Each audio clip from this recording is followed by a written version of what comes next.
Welcome to Lighting Your Way, coming to you from the Covenant MORAVIAN Church. Our speaker today is Reverend Dr. Burchell Taylor, and he will be presenting on forgiveness and reconciliation.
I would like to express sincere thanks for the opportunity to be sharing with you today. I need to say that I regard it as a privilege and an honor to be asked to be sharing with you in this your discipleship presentation. I come with a measure of fear and trembling, if for nothing else, because of the nature of the subject. And yet, I know, by the grace of God, that we shall, if we are open to it, benefit even in some small way. I want to read a verse of scripture. It is the last verse in the 4th chapter of the letter to the Ephesians. The last verse, verse 32.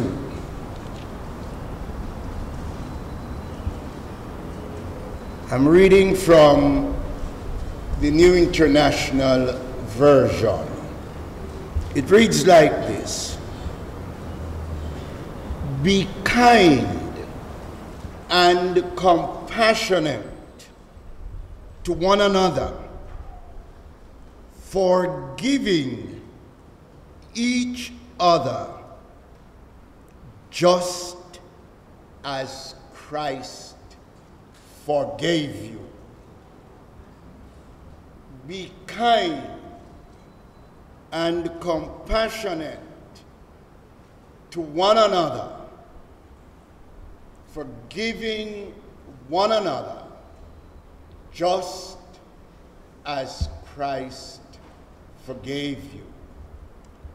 That is the passage I want you to bear in mind as I make this presentation, and as I seek to travel a path with you, and hopefully to lay the basis for possible discussion of this topic. We are talking forgiveness and reconciliation.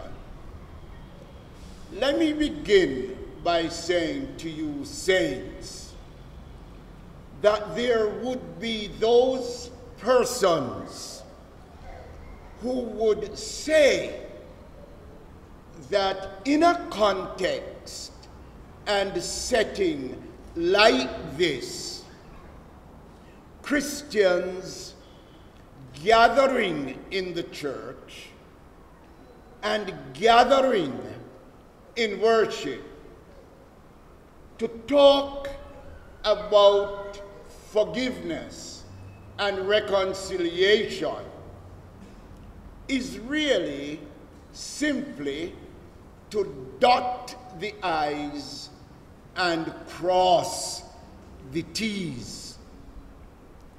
Because as Christians gathered here, all of us are familiar with forgiveness and reconciliation.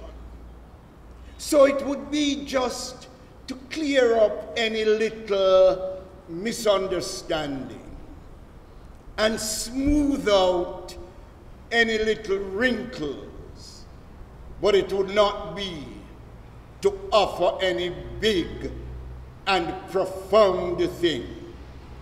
Because according to that kind of thinking, we are all familiar with forgiveness and reconciliation.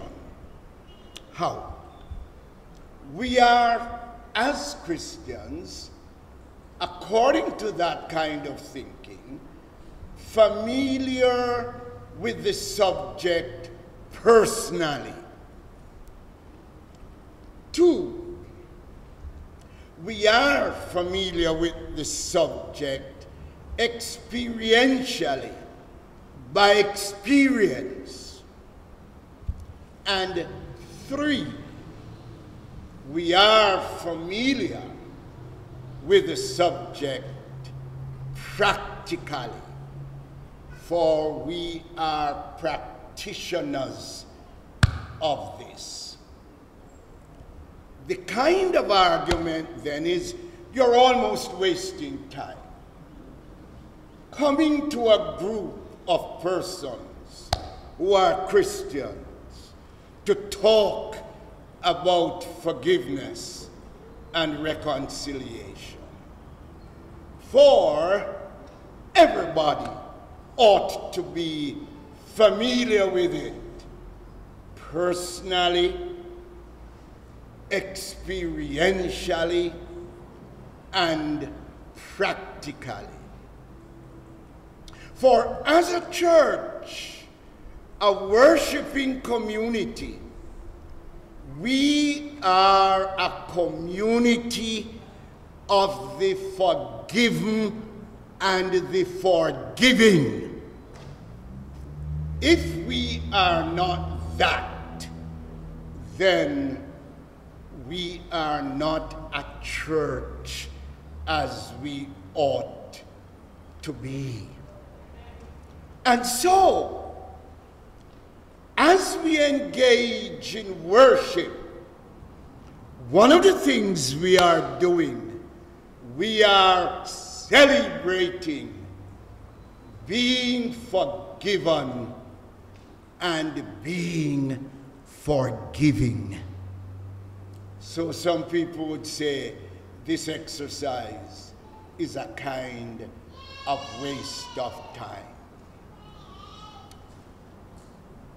Our Lord Jesus Christ brought together being forgiven and forgiving. And sometimes in our worship service, we engage in the liturgy in what is called the Lord's Prayer. And how often we pray, forgive us our debts, as we forgive those who are indebted to us. And the Lord Jesus Christ, in the Sermon on the Mount, made a critical comment to the worshiping community. He said, if you go to worship and there is any unattended relational problem, overlooked relational problem, it is good for you to interrupt the worship experience and go and address it and come back. So all of us who are here are persons who are forgiven and forgiving. So why are we discussing this subject here and now? There are those who would say the only thing you could be doing then is to dot I's and cross T's, for everybody is well familiar with the basics and the fundamentals. And yet, I disagree strongly. There is a place for us to be discussing this here and now. There is a place for us to be pondering forgiveness and reconciliation, and to do so from time to time. Why do I say this? I want to say this. One, because all too often in the church, we take things for granted. We take it for granted that some things are self-evident and some things are self-explanatory. So this is how we argue. If he or she is a Christian, they ought to know that, so I'm not bothering to teach that. I think husbands and wives do that sometimes. If him is really a husband, he ought to know that he should do this, so me not tell him. or if he's really a wife. We take it for granted that some things are self-evident and some things are self-explanatory, so we don't need to talk and deal with them. When it comes on to Christianity, mistake. If I should walk down this road, this aisle here today and ask you, what does faith mean? You would be surprised to hear that some people don't even have an answer. And yet we use the term and we talk all the while. Even bigger term, justification. Or bigger term, sanctification. We pray it, we talk it, and yet we take it for granted it's understood. We need to teach it. So, I don't agree with those who would say we shouldn't be here talking forgiveness and reconciliation. I want to make another point as a pastor and one who has had the opportunity to teach. Not only do we make the mistake of taking some things for granted and not considering them, and so missing out on their real meaning, but in life, I tell you this, and you might not be guilty of it, but I know it. In life, some of the things that are most difficult for us and most challenging to us that we ought to attend to are the things that we find excuses not to do because they are so difficult. Can I go into the area of, say, children and doing homework? Your homework you ought to do. It is challenging, but you want to do everything else but do the homework. I have this assignment to come to you. It is a challenging assignment, and everything else, reading this, reading that, comes to me in order that I do not sit down and think through this. Because forgiveness is challenging, because it is difficult, we just do not have enough time to think it. So we are here today thinking through something that is of vital importance to us. Why is forgiveness so important? I am in this mode. Why is it so important? One, it is absolutely central to our faith. It is absolutely central to our faith. Two, it is an identity marker. By your willingness to forgive and openness to be forgiven, you indicate you are a Christian. It is an identity marker. I don't want to be hard, and you must now practice forgiveness.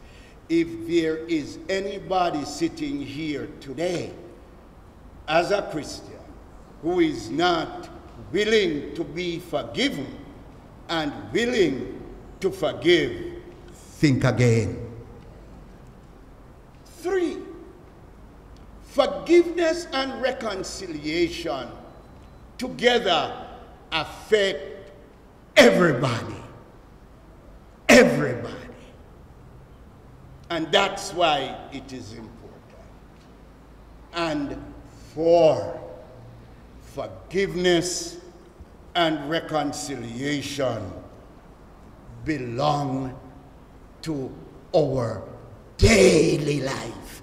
Every single day we live, forgiveness and reconciliation belong to everyday life. So you're not wasting time. And I'm not wasting time with you. For we are dealing with something that is central, an identity marker, touches all of us, and it deals with everyday life. I hope I get that out. So then, my friends, what is forgiveness? If we had time, that is what I would ask you to hear from you.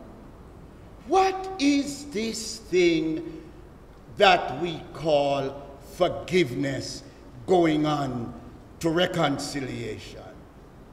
Well, you'll have to take my definition right now. And there are some things.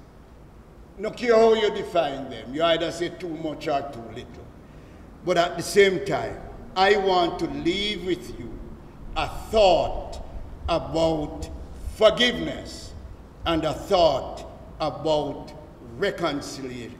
What is forgiveness along with reconciliation? Hear me out, my friends. Forgiveness is, and I'm going to go slowly, forgiveness is both an act and practice. It is an act and practice of offering unconditional, pardoning mercy to the offender by the offended. I want to go over that back. I'm not entirely, but I want you to get it. This is what we're studying today. What is forgiveness?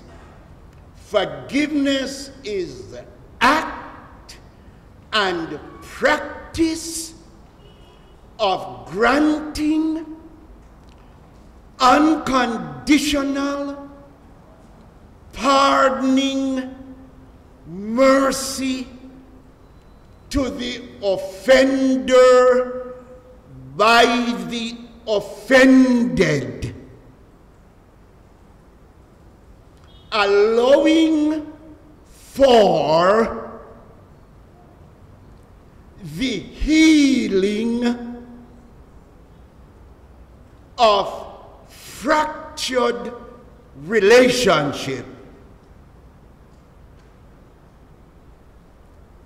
and the making of peace onward. Well, that's a mouthful. But if you are forgiven, you do something like that.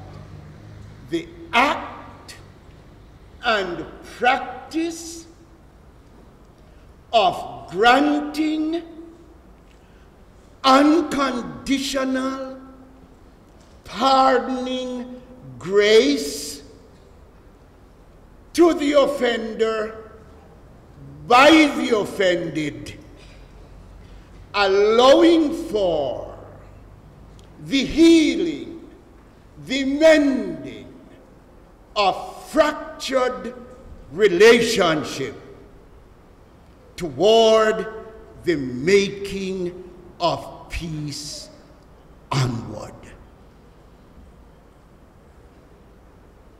Do we get that? Here you are forgiven and you are forgiving.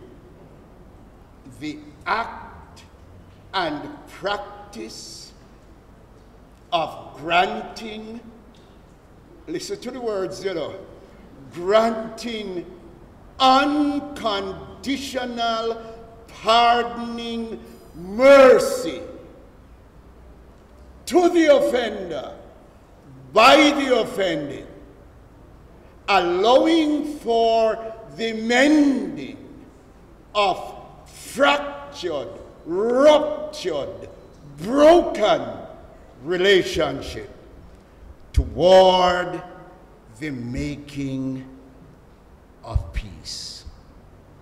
The peace that is made as a result of forgiveness is the restoration of wholeness of relationship, and that is reconciliation. It's the restoration of wholeness, full health of relationship. So here is one of my punchlines to my class today. Forgiveness is incomplete without reconciliation. And reconciliation is impossible without forgiveness. Now, are we taking this on? I hope you didn't bite off more than you want. You didn't want to be uncomfortable today. But it judges me too, so don't worry. So what are we saying then? Here is my class. Here's my class. I tell you what forgiveness is. I know it works towards reconciliation. So now my lesson is, forgiveness is incomplete without reconciliation. And reconciliation is impossible without forgiveness. You see, Christians, this Christian business is only possible, and let me say it up front, forgiveness and reconciliation must always be patterned on and enabled by Jesus Christ, by grace through faith. That's why we forgive one another as we have been forgiven. Forgiveness is always patterned on and enabled by Jesus Christ, by grace through faith. Having said that, my friends, I've laid the ground then. So you have an idea of what my understanding of forgiveness is, and how forgiveness relates to reconciliation, and that forgiveness depends on patterning Christ, being enabled by Christ, by grace through faith. We have come to the end of part 1 of this presentation by the Reverend Burchell Taylor. We hope you enjoyed the service. Tune in next week for part 2 of this presentation.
lighting your way from the Covenant Moravian Church. And this is part 2 of the presentation done by Reverend Dr. Burchell Taylor. Please enjoy. When you ask you who are here and if you have anything to take note of how the Apostle Paul, in a most interesting way, brings the thoughts together in Romans 5. I could have read that for the lesson, but there were some aspects of Romans 12 I wanted. Romans 5, write down these 3 verses.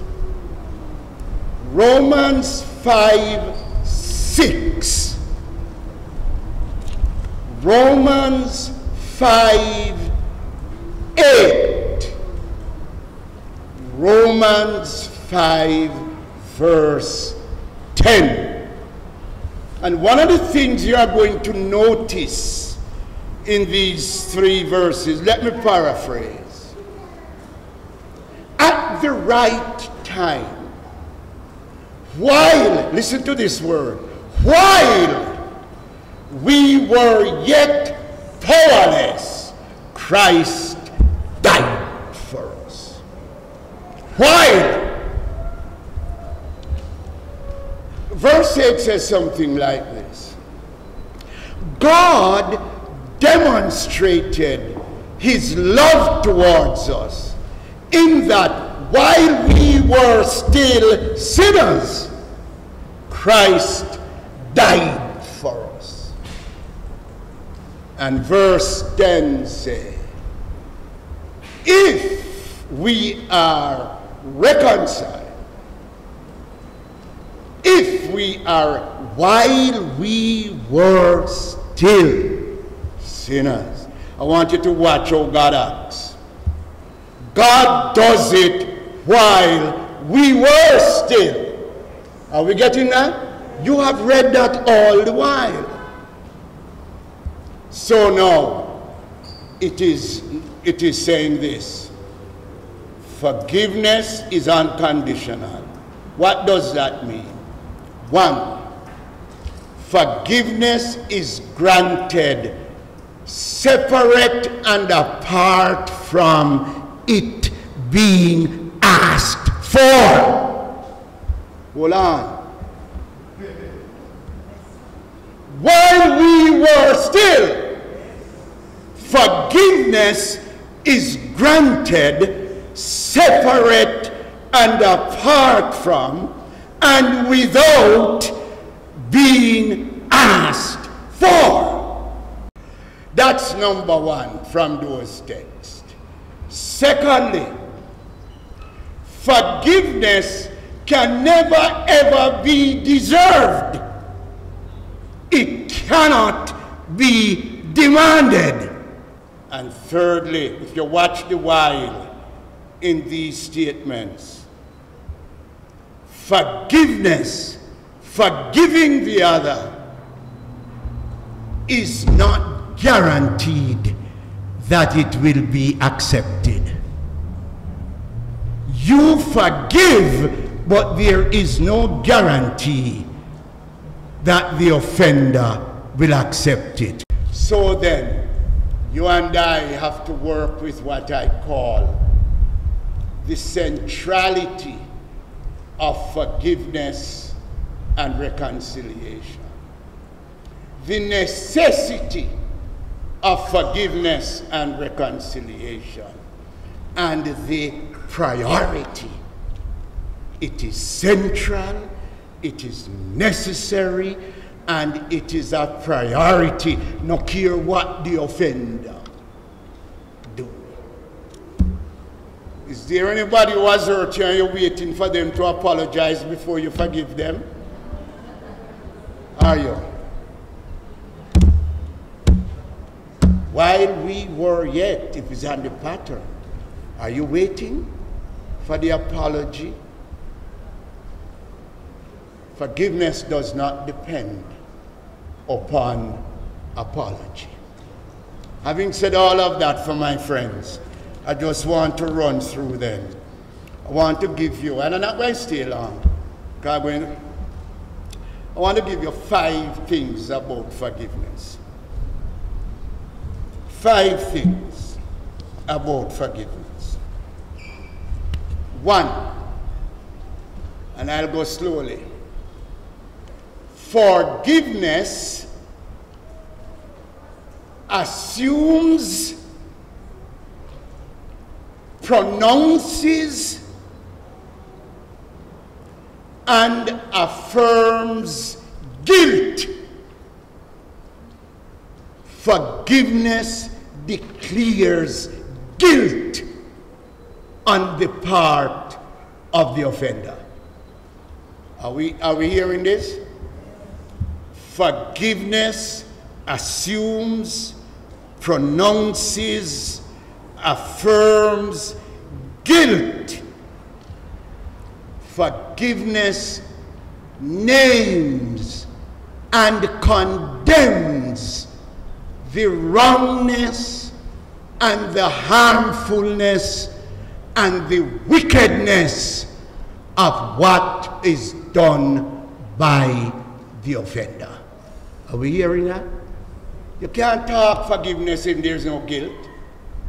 So once you're talking forgiveness, you are saying you are guilty. So what that means, my brothers and sisters, what does it mean? You know, it means this. Look, that forgiveness then does not mean explaining away the wrong the person did. Forgiveness says you are guilty. You are guilty.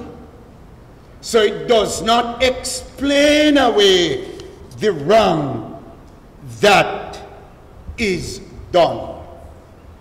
Forgiveness does not mean overlooking the wrong that is done. Forgiveness does not mean excusing the wrong that has been done.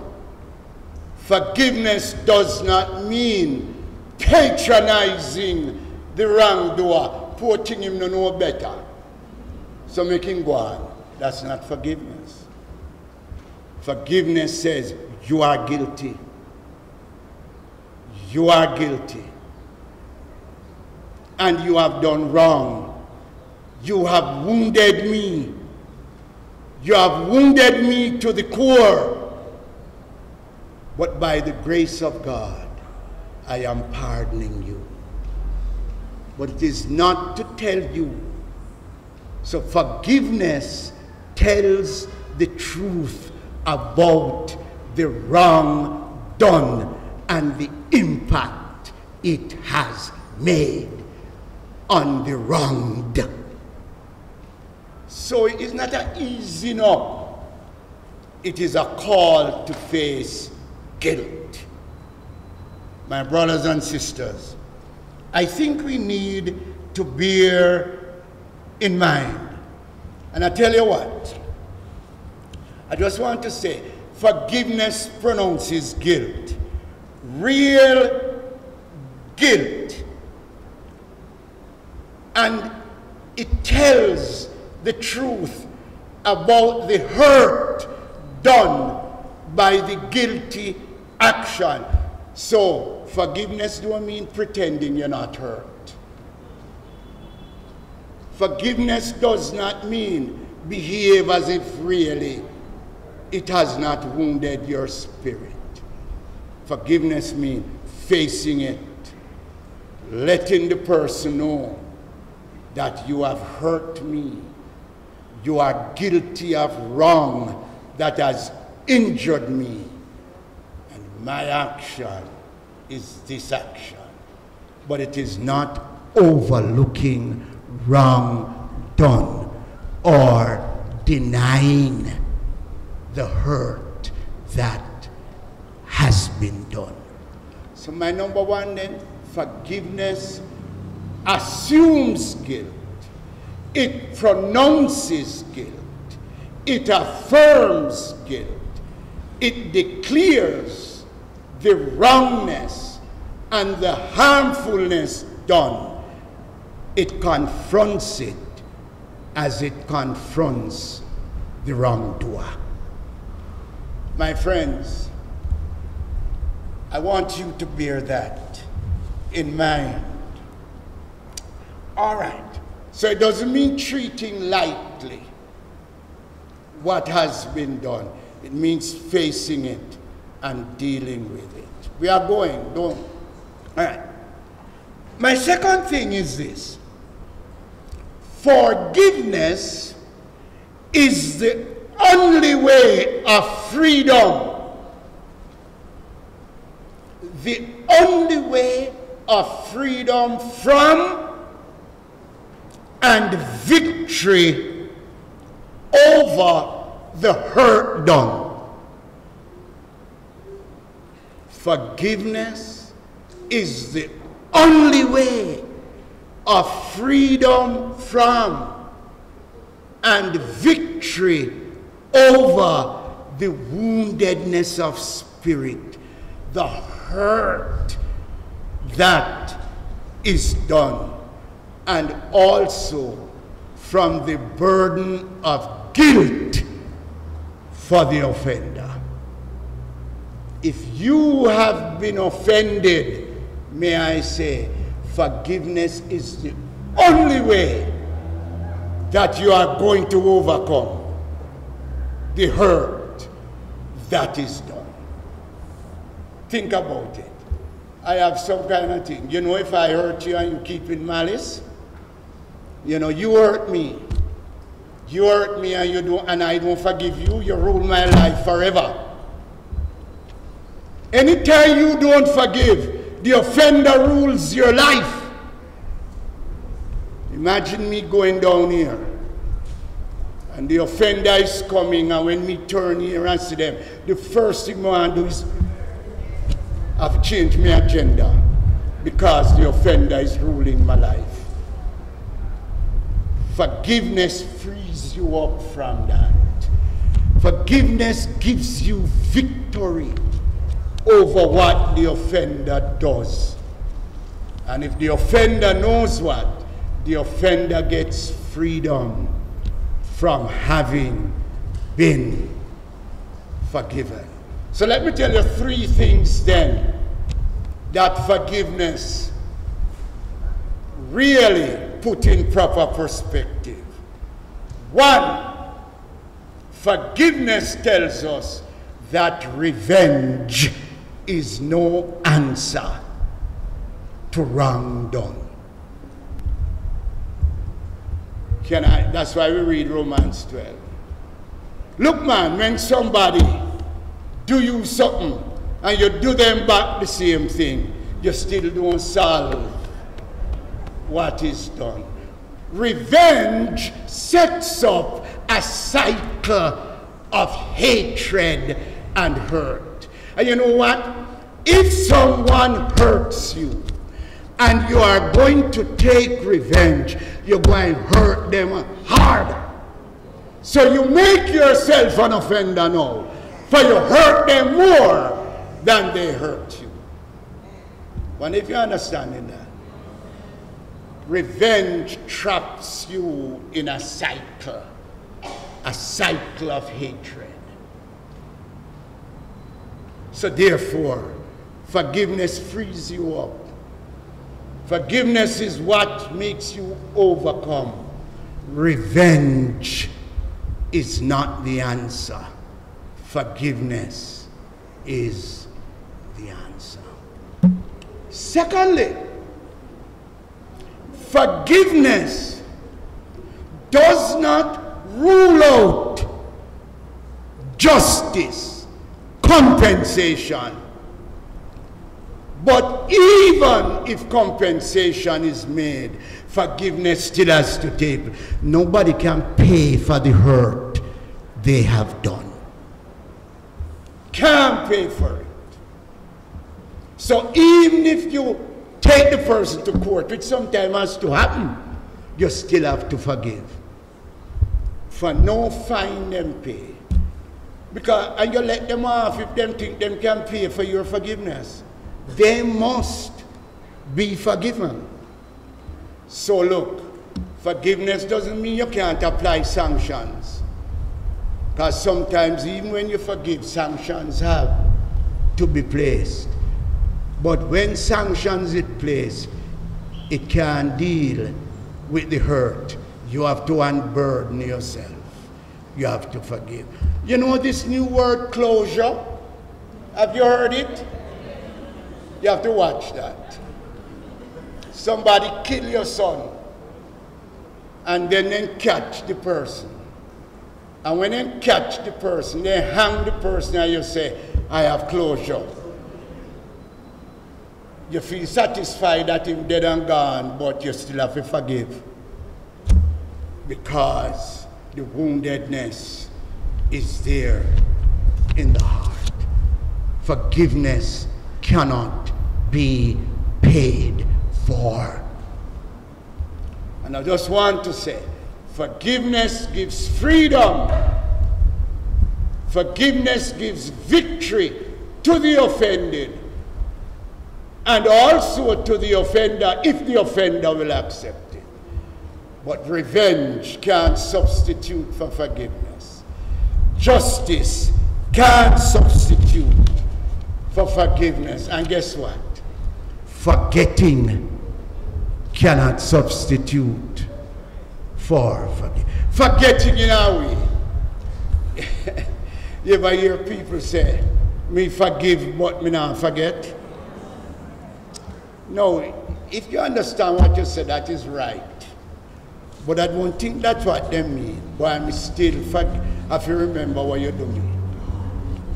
I'm not going to hold it against you, but I still have to hold it against you. Listen, you know what forgetting means when you forgive? It's to remember what was done without the same feelings of hurt that you had. For you have overcome it. Without the anger, without the malice, without the resentment, you are free, so you can remember it. So to forget is to remember without reliving. Are we getting that? So then, trying to, you know, something in psychology named the law of reverse effect. If you set out to try to forget something, you're holding it in your memory. Because if you're trying to forget it, you know, keep focusing on it. You're not going to forget it. You understand? So healing. So then, must I continue? You know, it gives freedom and victory over the hurt and the pain and the woundedness. Revenge won't do it. Justice won't do it. And forgetting will not do it. My third thing, quickly. Forgiveness is an abiding need and requirement. Forgiveness is an abiding need and requirement. What do I mean by this? There is no time, and there can be no time when you no longer need to forgive. What do I mean by this?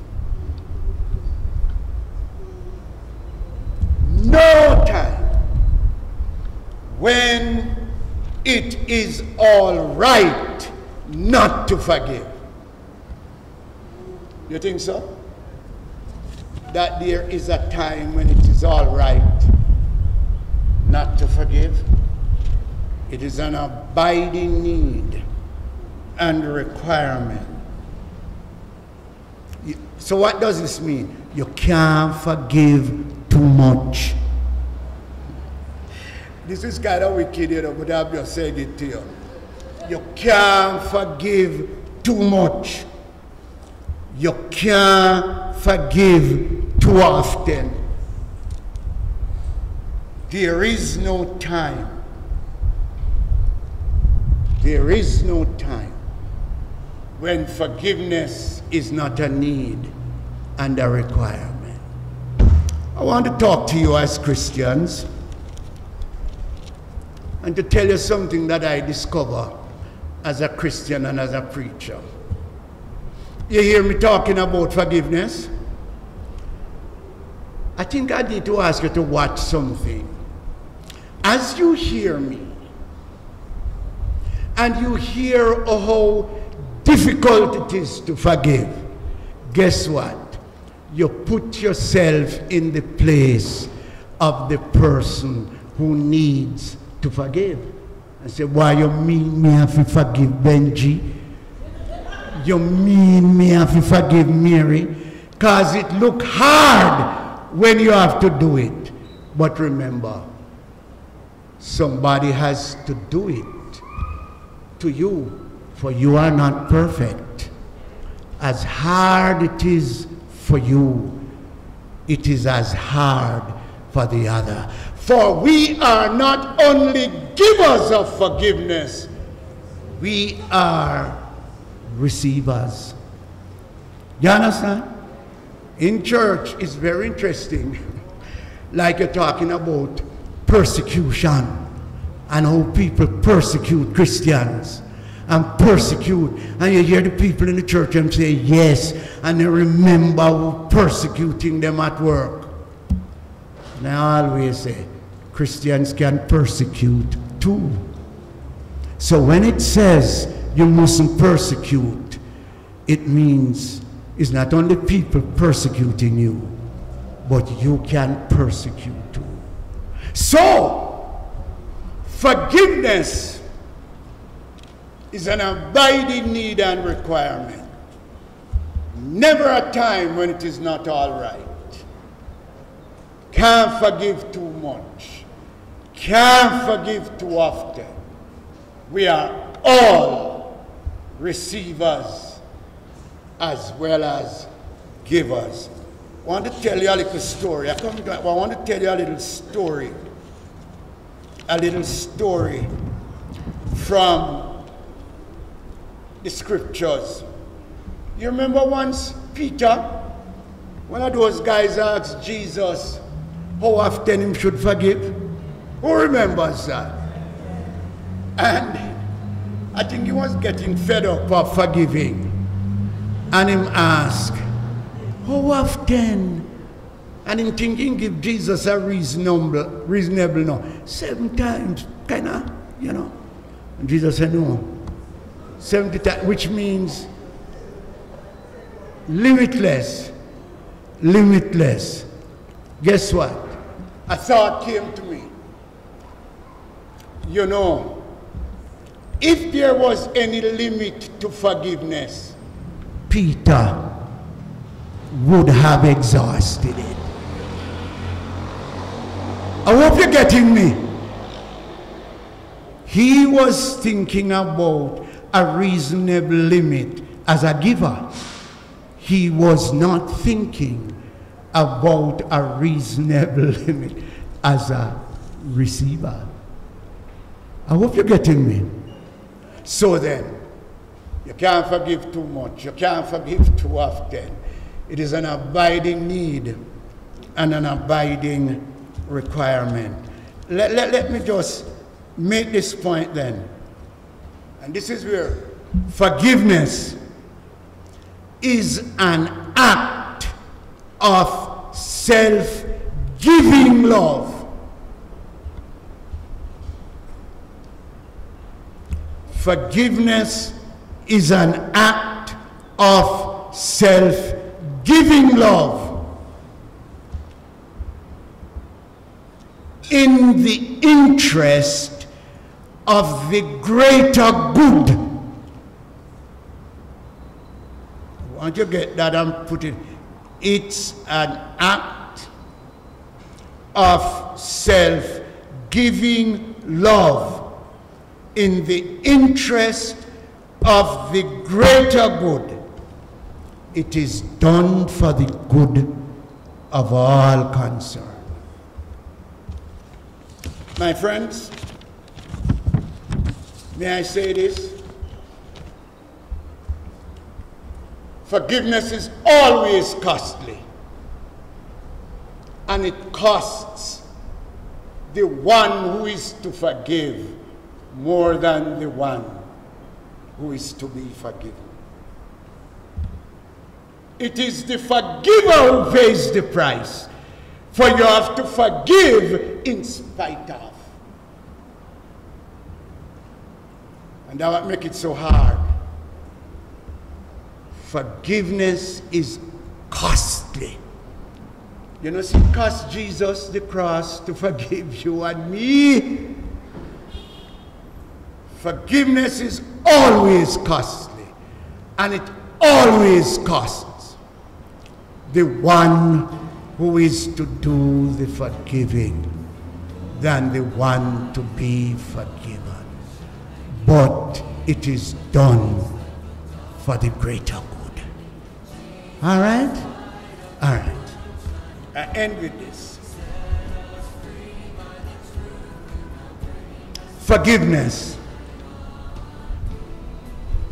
is the only basis.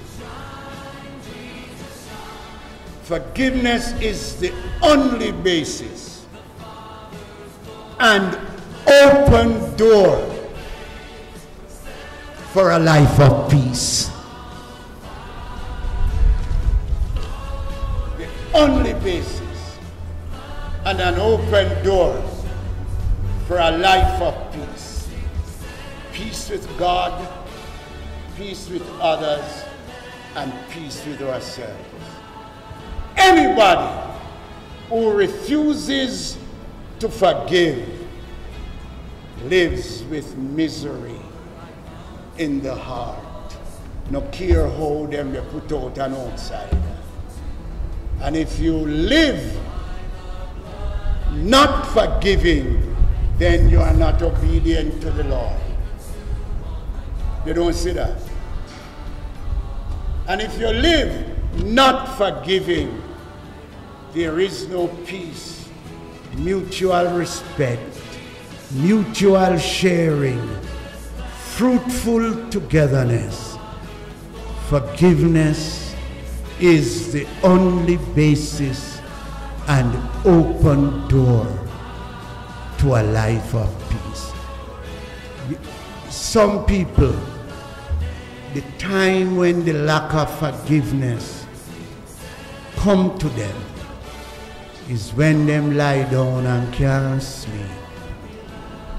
And the things people do to you from you were a child. And if you are not able to remember without the hurt, you lack a life of peace. We hope you enjoyed part 2 of the presentation done by Reverend Dr. Burchell Taylor on forgiveness and reconciliation. Please feel free to contact us on the numbers on your